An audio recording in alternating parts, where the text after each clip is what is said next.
Vítajte pri dnešnom zápase medzi Slovenskom a Rumunskom na majstrovstvách Európy do 21 rokov 2025. Oba týmy sú po dvoch prehrách už vyradené, takže pôjde len o zápas o česť. Rumunsko, trénované Danielom Pancu, vyhralo svoju kvalifikačnú skupinu, ale na turnaji má problémy. Tesne prehralo s Talianskom a neskoré góly im dalo Španielsko. Ich obrana je slabé miesto, ale útočník Luis Munteanu, najlepší strelec v kvalifikácii, zostáva nebezpečný. Slovensko pod vedením Jaroslava Kentoša hostí turnaj, ale tiež prehralo prvé dva zápasy vrátane drámejšej prehry so Španielskom. Ich útok s Tomášom Suslovom v čele má dobré momenty, ale defenzívne chyby ich stoja body. Historicky sú týmy vyrovnané. V 6 zápasoch majú dve výhry každý.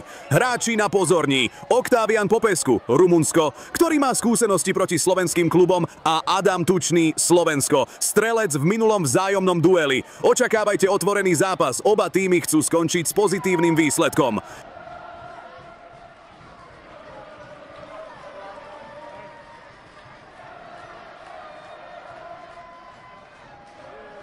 Slováci vstúpili do zápasu s jasnou taktikou, tlak na krídla a využitie standardiek.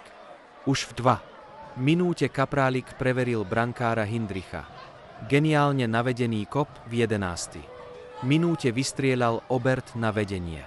Rumúni mali problémy s prelomením obrany, čo dokazuje žltá karta Perianu za zákrok na Suslova. Napriek dominancii sa Slovákom nepodarilo zvýšiť, čo dalo nádej súperovi. Po 3 zmenách u Rumunov prišiel v 57. minúte Suslov s gólom roka, nádherný štípnutý loptu do horného rohu. Rumunská reakcia prišla v 67. minúte, keď Agdag zblízka dorovnal po rohu. V záverečnom obdobe bolo Belko pod tlakom, ale udržal vedenie.